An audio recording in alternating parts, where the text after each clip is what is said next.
today I'm going to read 5 letters that I got in response to my request that people send me the story of how they woke up. How they woke up to the fact that the world isn't exactly what we thought it was.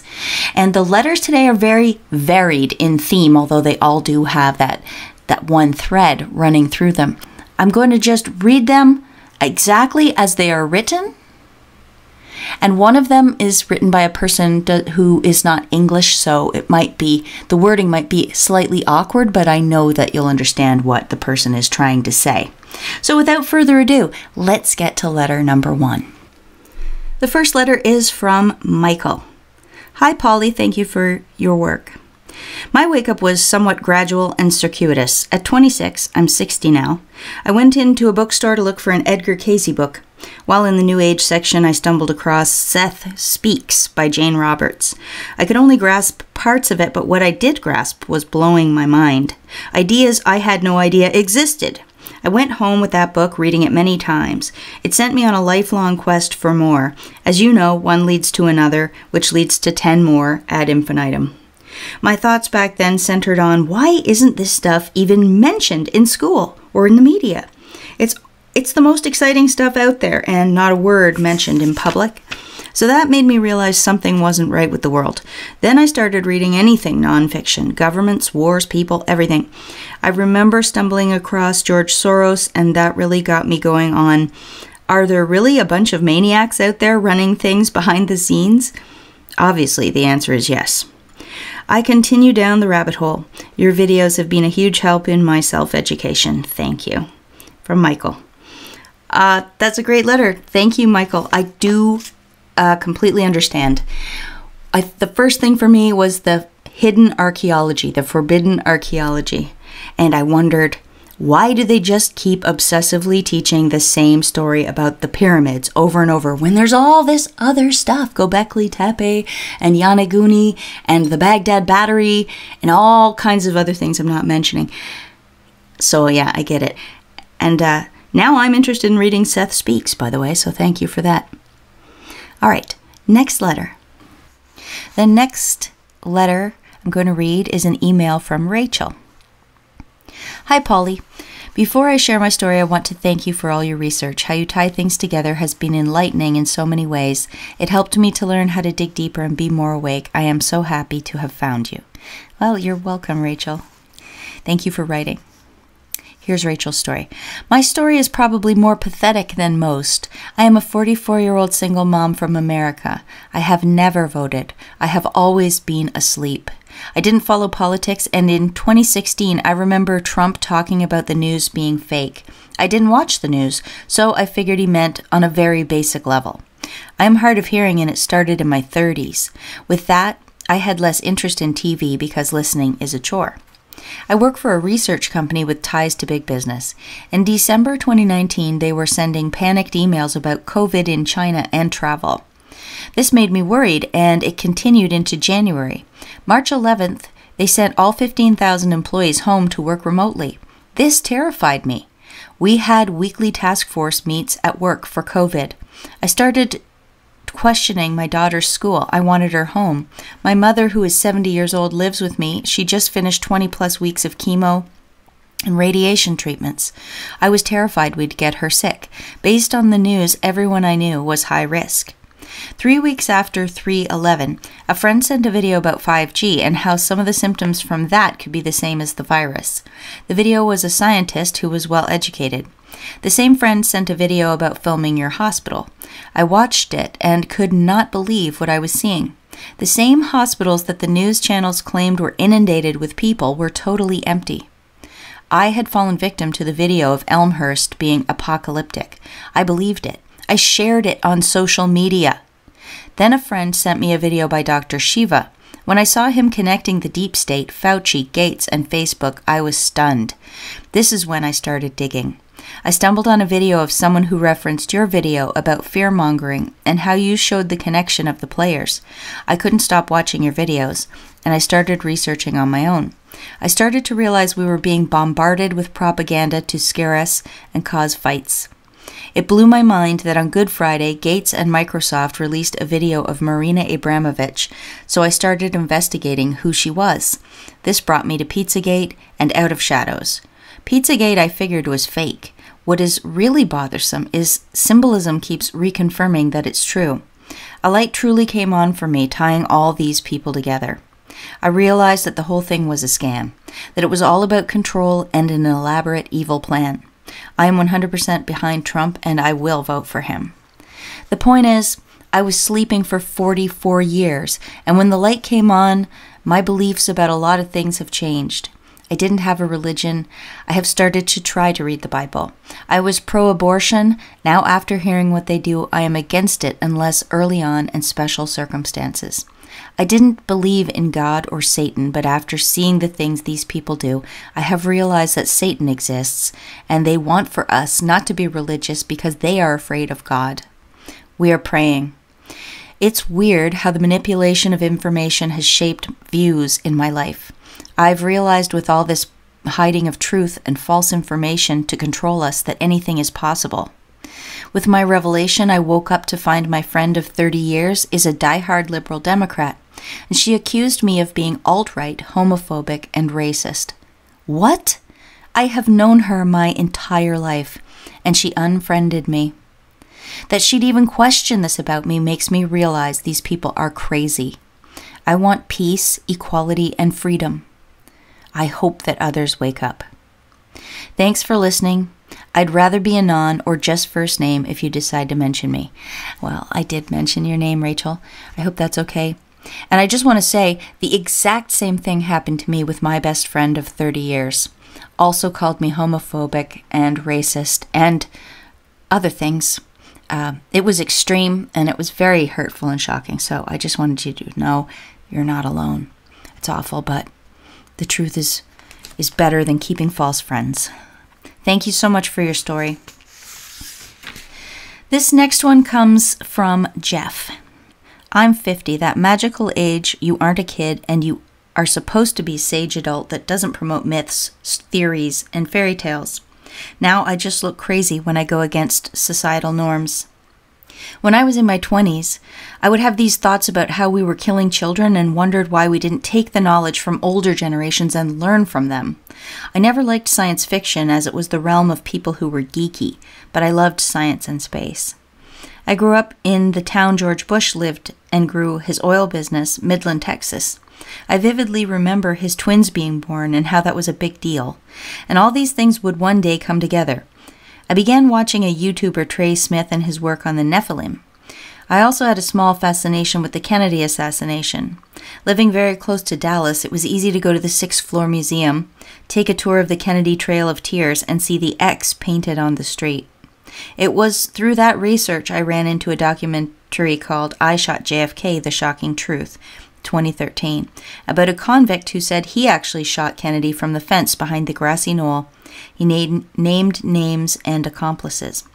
At some point I ran across some other theories, one in particular about child trafficking. It was a Dutch woman who seemed to be credible. By the end of her 10-part documentary, I was nearly sick to my stomach. Is this true? Seriously, can this really be true? My cognitive dissonance was in full throttle. I dug more. I found more links, more research, more evidence. By this time, the information was closing up. Google began to censor. Somehow I latched onto In Pursuit of Truth, iPod. Shout out, iPod is so great. I have used Google and searched since the late 90s, since I have been in technology. I remember the days of Alta Vista Search, the .com guy, and Jennifer Ringley. I even worked for Microsoft in the early 90s and met Paul Allen and Bill Gates. What I learned along the way were 3 rules. 1, governments will do anything to stay in power. 2, businesses are in business to make money.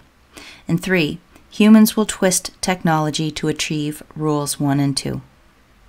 I can remember in October of 2019 waking up and finally seeing that all these things I was interested in were actually not conspiracy theories. They were happening. I don't know how, but I discovered Q and Kim Clement, and the world has been a raging torrent of being awake and frustrated with people not seeing what's going on. I have red-pilled 2 people I know and possibly a third this afternoon. Congratulations, Jeff. That's awesome. The information has been liberating and frustrating all at the same time. I've watched as the country I love has been attacked by Marxists and in the most bizarre of all warfare. My 5 times great-grandfather came to the colonies as an indentured servant, basically a convict that was forced to work for free. He joined the Virginia militia and gained his freedom. His son was a land grant owner in Mexico, which later became the Republic of Texas. My great-great-grandfather was born in the Alabama Territory, moved with his family to Mexico, Texas, and fought for the Confederacy, and had no record he existed until a census in the late 1800s. My grandfather was a Croix de Guerre soldier in World War I. Is this the end of the line for my patriotic family? I hope not. I've sworn my oath to defend the Constitution of the United States and know the words to the pledge and national anthem. Not variations, but the national anthem. And I'm ready to defend my country with my life, if necessary. Jeff, I hope it doesn't come to that. But you're also not alone. I think many understand that there are things worth the ultimate sacrifice. I hope it doesn't come to that. And I'll read an email that came in from Danny. Hi, Polly. May I first introduce myself? I am Danny, 47, flight attendant. Until 2015, I was living in a pink bubble, didn't care about politics and so on. Then in September 2015, the mass migration into Austria began. I own an apartment close to the main train station in Vienna, and I was frightened with all the refugees conquering the station building and surroundings. My apartment is in walking distance to the train station, and I usually commute from there to work at the Vienna airport. I was afraid of those so-called refugees, 90% men, most of them young, stylish with trendy clothes and haircuts, and equipped with the newest smartphones. Within the following months, I sometimes panicked when walking home, returning late from my job, or leaving home very early in the morning. Fortunately, nothing happened to me, but the crime and rapes were rising in the whole of Europe, Sweden and Germany, and media started to cover it up. This was the time when I began to read books about Islam. I bought the Quran and the Islamic fascism, and I came from one to the other. My awakening literature was, quote, What You Shouldn't Know, end quote, Michael Morris, parts 1-3, about the financial system, geopolitics, and corporations. Since then, I was looking for more and more information and even produced my one and only private YouTube video about Pizzagate. I did a lot of research then. Only reading the Migration Pact took me a whole weekend. Meanwhile, there are so many people researching and making their knowledge public. That's great. That's it so far. I want to thank you for your great research and your informative videos. You are doing a great job. Greetings to Canada, Danny. Thank you, Danny.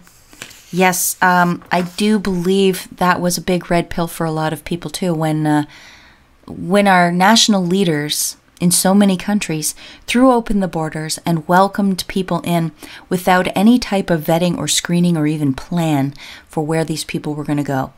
I think that was an act of utter betrayal against all of our nations by the leaders who did that. I really appreciate your contribution and your letter, Danny. Thank you. One more for today, an email, very short email from Mario. Dear Polly, I'm Mario from Germany. I saw your video about Ghislaine Maxwell. There is so much content in it that I had to watch it 3 times. I want to tell you about my red pill. I keep it short. I think you'll have to read a lot. 8 years ago, some of my colleagues wondered that I still thought planes had dived into the towers. I'm technically interested, work in the car industry as an engineer, and have an education as a technical drawer for buildings. So that was a topic which I could research for myself. I've watched videos, searched for pictures and documents, also drawings of buildings and the plane, and 9/11 is a very good red pill point to start from. Molten stone areas, weak aluminum against these steel beams and concrete, analysis from seismic center on opposite of Hudson River, cracked concrete WTC tub, These unaccountable witness stories about explosions in the underground till people who died due to cancer from the debris.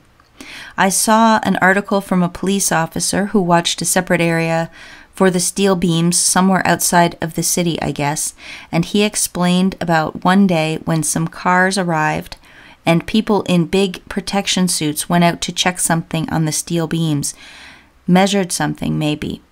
I had a lot of impressive moments in my research, and I had to find out how to read media and which media platforms are based on which information.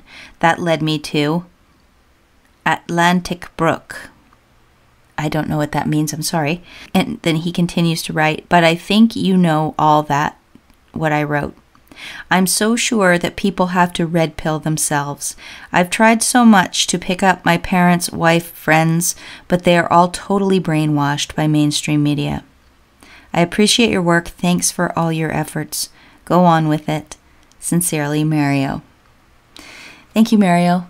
And in spite of the language differences we have, I think everybody can understand your message. That when you look critically at an event like 9/11, and especially when you are an engineer and work in that industry, you can see a lot of problems right off the bat. If you haven't heard of them, I encourage everybody to go check out Richard Gage and the Architects and Engineers for 9/11 Truth. They've put together a huge package on that, and we're moving forward with some lawsuits last I heard. Thank you so much for sending me these letters.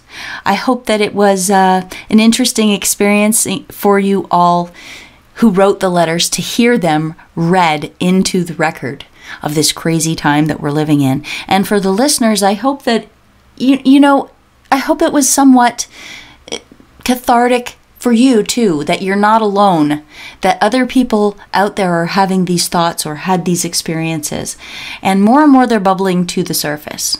That's what I hope to achieve with this letter reading project. So send me your stories. Try to keep them under 2 pages, please. If you don't want me to use your name, please say that right off the bat in the letter so that I don't accidentally use it. And that's about the only rules I have for you. Other than that, if you get something out of this channel, please give me a thumbs up. Please subscribe. Please note that I do accept donations and contributions through my PayPal account or through my post office box. I will link to those things in the description and the pinned comments so they're easy for you to find. Also, I believe I'm going to be starting to do some BitChute exclusives. BitChute is another video platform like YouTube. I have been on that platform for 3 years, so make sure you look in the description for the for my address over there. I'm 99 Free Mind over there. So subscribe if you go, and keep your eye on it to see if I've uploaded any new content. Until next time, everybody. Thanks very much for being here. Peace out.